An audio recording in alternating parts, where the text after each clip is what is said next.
फिरदौस आशिक अवान उनमें से एक है। फयाजुल हसन चौहान उस तरफ जा रहे हैं, अलीम खान जहांगीर तरीन ग्रुप का हिस्सा बन रहे हैं, इमरान इस्माइल इवन जो गवर्नर सिंध रहे हैं पाकिस्तान तहरीक इंसाफ के लिए, तराने भी गाते रहे हैं, वो जहांगीर तरीन को ज्वाइन कर रहे हैं और फिर जहांगीर तरीन इस्लामाबाद के अंदर बड़ी इंपॉर्टेंट मुलाकातें कर रहे हैं और हमारी इतलात के मुताबिक परवेज खटक से भी उनकी मुलाकात हुई है। इंडिपेंडेंट उर्दू से इंटरव्यू देते हुए की है और वो ये कहते हैं कि पीटीआई को अब इलेक्टेबल्स की जरूरत नहीं है। आपके लोग आपको रेड लाइन कहते हैं कि इमरान खान हमारी रेड लाइन, तो कहते हैं जी रेड लाइन तो उन्होंने बनाया है ना, और जो कुछ 9 मई को हुआ ये मैंने तो नहीं किया, ये तो पार्टी वर्कर्स ने किया है। अस्सलाम वालेकुम मेरे सादा से पाकिस्तानियों, मेरा नाम रेहान तारिक है और आप मेरा यूट्यूब चैनल और फेसबुक पेज देख रहे हैं। प्रैक्टिकली आज के रोज से मुल्की सियासत में जोड़ तोड़ का सिलसिला शुरू हो गया है और जोड़ तोड़ का सिलसिला आने वाले दिनों में अपने उरूज को पहुंचेगा। लेकिन जिस अंदाज में हुआ है इससे किस पार्टी को फायदा पहुंच रहा है और किसको नुकसान हो रहा है, जरा ये पोस्टमार्टम आपके सामने पेश करने की कोशिश करेंगे। लेकिन उससे पहले चेयरमैन तहरीक इंसाफ साबिक वजीर आजम इमरान खान के दो स्टेटमेंट्स मेरे पेश नजर है। पहला स्टेटमेंट जो उन्होंने बीबीसी को इंटरव्यू देते हुए दिया है, उसमें वो ये कहते हैं कि जो कुछ हुआ 9 मई को, ये इमरान खान साहब की गिरफ्तारी के बाद रिएक्शन था और ये रिएक्शन तो आना ही था, और लोग जीएचक्यू के बाहर ना जाते तो फिर कहाँ जाते। फिर जब सहाफ़ी से सवाल हुआ कि आपके लोग आपको रेड लाइन कहते हैं कि इमरान खान हमारी रेड लाइन, तो कहते हैं जी रेड लाइन तो उन्होंने बनाया है ना, और जो कुछ 9 मई को हुआ ये मैंने तो नहीं किया, ये तो पार्टी वर्कर्स ने किया है, ये तो पार्टी लीडरशिप ने किया है। यानी जो कुछ किया पाकिस्तान तहरीक इंसाफ के रहनुमाओं और वर्कर्स के ऊपर डाल के इमरान खान साहब दामन छुड़ाने की कोशिश कर रहा है। मेरा ख्याल है कि इसमें इशारा है समझने वालों के लिए, अगर अब भी समझना नहीं चाहते तो कब समझेंगे। दूसरी इंपॉर्टेंट बात जो उन्होंने इंडिपेंडेंट उर्दू से इंटरव्यू देते हुए की है, और वो ये कहते हैं कि पीटीआई को अब इलेक्टेबल्स की जरूरत नहीं है। ये बड़ी इंपॉर्टेंट बात है कि पीटीआई को इलेक्टेबल्स की जरूरत नहीं है। पाकिस्तान तहरीक इंसाफ नामी जमात 1996 के अंदर मार्ज वजूद में आती है। इमरान खान साहब इलेक्शन कंटेस्ट करते हैं और इलेक्शंस लड़के खुद अपनी सीट तो निकाल पाते हैं, लेकिन पाकिस्तान तहरीक इंसाफ के टिकट पे और कोई ऐसा नहीं होता जो सीट निकाल सके। 2008 का इलेक्शन तो आप वैसे ही बायकॉट करते हैं। 2013 के अंदर जब आप आते हैं तो धांधली का शोर मचा देते हैं, इलेक्टेबल्स होते कोई नहीं आपके पास, आप नाकाम रहते हैं। 2018 में जहांगीर तरीन जैसा आदमी आपके साथ जुड़ के आपको ये कहता है कि खान साहब जब तक आप इलेक्टेबल्स नहीं लेंगे ना, तब तक आप वजीर आजम नहीं बन पाएंगे। खान साहब कहते हैं अच्छा चलो फिर जहाज उड़ाओ और इलेक्टेबल्स एक एक करके लेके आओ, मेरी झोली में डालो, हम उनके गलों में मफलर डालते रहेंगे। और इस तरह पाकिस्तान तहरीक इंसाफ का वजूद होता है और पाकिस्तान तहरीक इंसाफ मुल्क में एक बड़ी पार्टी के तौर पे सामने आ जाती है। आज इमरान खान साहब कह रहे हैं कि पीटीआई को इलेक्टेबल्स की जरूरत नहीं है। आज जिस वक्त इमरान खान साहब ने ये स्टेटमेंट दिया है, तो देखते ये हैं कि पीटीआई के साथ हो क्या रहा है। पाकिस्तान तहरीक इंसाफ इस वक्त 3 धड़ों में तकसीम दिखाई दे रही है। एक धड़ा वो है जिसको जहांगीर तरीन लीड कर रहा है, और जहांगीर तरीन जाहिर है पाकिस्तान तहरीक इंसाफ के उस वक्त के मोहसिन है। 2018 में पीटीआई के अपने ही लोग जहांगीर तरीन को मोहसिन के तौर पे देखते थे कि जहांगीर तरीन आए, खुद तो डिस्क्वालीफाई हो गए, जिसकी वजह से भी हुए वो सबको पता है। और जब ओथ लिया इमरान खान साहब ने और उसके बाद वो बैरून मुल्क चले गए, वो कहते बस हमारा मकसद यही था कि इमरान खान साहब को वज़ीर आज़म बनाना है। लेकिन उसके बाद इमरान खान ने जहांगीर तरीन के साथ क्या कुछ किया वो सबके सामने है। फिर मुनहरिफीन भी आ गए पीटीआई के अंदर, ऐसे लोग आ गए जिन्होंने जहांगीर तरीन से इजहार यकजहती किया। आज भी बहुत सारे लोग जो उस वक्त जहांगीर तरीन की कोशिशों से पीटीआई को ज्वाइन करने में कामयाब हुए थे, आज वो ये कह रहे हैं, एतराफ़ कर रहे हैं कि हमें तो पार्टी में जहांगीर तरीन लेके आए थे। फिरदौस आशिक अवान उनमें से एक है। फयाजुल हसन चौहान उस तरफ जा रहे हैं, अलीम खान जहांगीर तरीन ग्रुप का हिस्सा बन रहे हैं, इमरान इस्माइल इवन जो गवर्नर सिंध रहे हैं पाकिस्तान तहरीक इंसाफ के लिए, तराने भी गाते रहे हैं, वो जहांगीर तरीन को ज्वाइन कर रहे हैं और फिर जहांगीर तरीन इस्लामाबाद के अंदर बड़ी इंपॉर्टेंट मुलाकातें कर रहे हैं और हमारी इतलात के मुताबिक परवेज खटक से भी उनकी मुलाकात हुई है।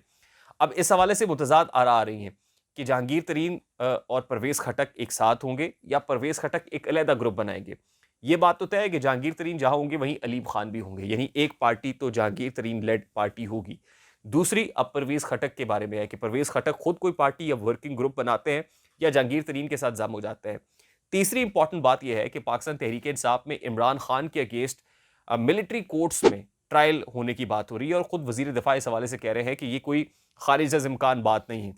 यानी इमरान खान का अगर कोर्ट मार्शल होता है या अल्टीमेटली वो डिसक्वालिफिकेशन का सामना करते हैं, तो पार्टी की कमान शाह महमूद कुरैशी ने संभालनी है, और शाह महमूद कुरैशी का जो किबला है वो भी जीएचक्यू है। यानी अल्टीमेटली शाह महमूद कुरैशी भी जनरल हेडक्वार्टर्स की तरफ या फौज की तरफ देख रहे होंगे। तो इमरान खान साहब के लिए तो टाई टाई फिश है। आज से पहले जब वो 2/3 मेजोरिटी का ख्वाब देख रहे थे या लोगों से कह रहे थे कि मुझे 2/3 अक्सरियत से जितवाएं, तो पार्टी जिस टूट फूट का शिकार है, इसका मतलब यह है कि पीटीआई का बहुत सारा जो वोट बैंक है वो कम से कम 3 धड़ों में तकसीम होगा। पहला धड़ा जहांगीर तरीन का है, दूसरा परवेज खटक का है और तीसरा शाह महमूद कुरैशी का धड़ा है। फिर इमरान खान कहाँ जाएंगे, प्रैक्टिकल पॉलिटिक्स के अंदर कहीं दिखाई नहीं दे रहे हैं। तो इस धड़ेबंदी के साथ 2/3 मेजोरिटी तो दूर, मेजोरिटी जो सिंपल मेजोरिटी है वो भी आती हुई दिखाई नहीं दे रही है। यानी इमरान खान साहब आज जब कह रहे हैं कि मुझे इलेक्टेबल्स की जरूरत नहीं है, तो मेरा ख्याल जितनी जरूरत आज है, आज से पहले शायद इतनी जरूरत इमरान खान को नहीं थी। अब दूसरी इंपॉर्टेंट चीज यह है कि आसिफ अली जरदारी साहब लाहौर में है, और लाहौर में आसिफ अली जरदारी का होना बड़ा सिंबॉलिक है, क्योंकि वो पाकिस्तान पीपल्स पार्टी के अंदर भी बहुत से लोगों की शमूलियत कराना चाहते हैं। अब 2018 के अंदर साउदर्न पंजाब के अंदर खास तौर पे बहुत सारे लोगों ने पाकिस्तान पीपल्स पार्टी को खैरबाद कहा था और पीटीआई को ज्वाइन कर लिया था। जैसे मैंने फिरदौस आशिक अवान की बात की, तो फिरदौस आशिक अवान भी पहले पीपल्स पार्टी से थी। इवन आपके परवेज खटक भी पीपल्स पार्टी से थे। JKT himself was from people's party. बहुत से ऐसे लोग जिन्होंने जहांगीर खान तरीन को ज्वाइन किया था वो पीपल्स पार्टी से थे। यानी पीपल्स पार्टी टूटी थी, पाकिस्तान तहरीक इंसाफ मजबूत हुई थी। अब अगर पीटीआई का वो ग्रुप टूट रहा है तो पीपल्स पार्टी पंजाब में मजबूत होगी। मजबूत इस तरह से होगी कि कम से कम अपनी जो स्ट्रेंथ खोई हुई है वो तो वापस हासिल कर सकेगी या उसके लिए कोशिश कर सकेगी। लेकिन एक सवाल जो इस वक्त मेरे पेश नज़र है वो ये है कि पाकिस्तान मुस्लिम लीग नून जो पंजाब को अपना किला समझती है, लाहौर को अपना तख्त समझती है, तख्त लाहौर पे कौन बिराजमान होगा? क्योंकि मुल्की सियासत के अंदर वही स्ट्रांग समझा जाता है जो पंजाब के अंदर स्ट्रांग होता है। पाकिस्तान मुस्लिम लीग नून तो तब स्ट्रेंथन होती कि जब पाकिस्तान मुस्लिम लीग नून भी अपने आप को रीगेन करती। लेकिन यूं लग रहा है कि जैसे तख्ते पंजाब जो पाकिस्तान मुस्लिम लीग नून का तख्त है, अब उसके ऊपर नकब लगाने की कोशिश बहुत सारे धड़े करेंगे। जब वोट बैंक टूटता है तो पीटीआई को तो नुकसान होगा ही होगा, लेकिन उसके साथ साथ जो सबसे ज्यादा नुकसान उठाती हुई जमात दिखाई दे रही है वो पाकिस्तान मुस्लिम लीग नून है। और यूं लग रहा है कि जैसे इसको ट्रैप किया जा रहा है और कोई बांध के पाकिस्तान मुस्लिम लीग नून को मारना चाहता है। एक और इम्पॉर्टेंट बात, जो गुज़श्ता कई रोज़ से खबरें आ रही थी कि मौलाना फजलुर रहमान फ्लाई किए हैं और मौलाना फजलुर रहमान जाएंगे और जाके मिलेंगे नवाज शरीफ साहब से, जो पाकिस्तान मुस्लिम लीग नून के ताहयात कायद हैं, लंदन में मुकीम है। लेकिन उसके बाद पता चला, तर्जुमान जो जेयूआई के हैं असलम गौरी साहब, उन्होंने कहा कि मौलाना लंदन तो नहीं गए, हाँ मौलाना थाईलैंड ज़रूर गए हैं। यानी मौलाना की थाईलैंड की खबर के ऊपर वो मीम्स बनी उसके बाद फिर कि कहीं मौलाना को फीफी आइलैंड के ऊपर दिखाया जा रहा है, कहीं उनको ख़वातीन की झुरमुट में दिखाया जा रहा है, कहीं उनको सैर व तफरीह की गरज से जो थाईलैंड के जो पुरफ़ज़ा मकामात हैं जो सभी जानते हैं, वहाँ पर उनको दिखाया जा रहा है। और फिर ये बताया जा रहा है कि मौलाना असल में ना अपनी रोज़मर्रा की मसरूफ़ियत से काफ़ी बेजार हो गए थे, थके हुए थे, तो थकावट उतारने के लिए थाईलैंड गए हैं। अब पूरा मुल्क काफ़ी थका हुआ है। मेरा ख़्याल है कि ये जिस तरह की क़यादत इस वक्त है, 13 जमातों का इत्तेहाद मुल्क में बरसर इक़्तिदार है, तो मुल्क में जो जो कॉमनर्स हैं वो भी खासे थके हुए हैं। तो मेरा ख़्याल है कि ऐसी थकावट में लोगों को छोड़ के खुद थाईलैंड में थकावट दूर करना ये भी कोई जस्टिफाइड नहीं है। तो मौलाना फजलुर रहमान साहब वापस लौट गए हैं, आज वापस आए हैं, और जिस तैयारे पे वापस लौटे हैं थाईलैंड का सफ़र करके, वो तैयारा भी हुकूमत पाकिस्तान का है। पाकिस्तान एयरफोर्स, वो जहाज़ जो वज़ीर आज़म के लिए इस्तेमाल किया जाता है, उस पर मौलाना फजलुर रहमान जो पीडीएम के सरबराह हैं वो गए हैं। और खैर वो भी एक ख़ास महाज के ऊपर रहते हैं। यानी आप अंदाज़ा कीजिए, तरजीहात का अंदाज़ा लगाइए कि मौलाना फजलुर रहमान साहब की तरजीहात क्या है। फिर नवाज शरीफ साहब वहाँ बैठे हुए हैं, उनकी तरजीहात क्या है? उनकी तरजीहात भी अपने केसेस हैं, और उसी तरह की पर्सन स्पेसिफिक कानून साजी भी कराना मकसूद है ताकि वो वापस आ सकें। लेकिन बड़ी कमाल होशियारी के साथ उनकी अदम मौजूदगी में इस वक्त जो कुछ मुल्की सियासत में हो रहा है वो बड़ा हैरान कुन है, और उसके नताइज आने वाले दिनों में मुरतब होंगे।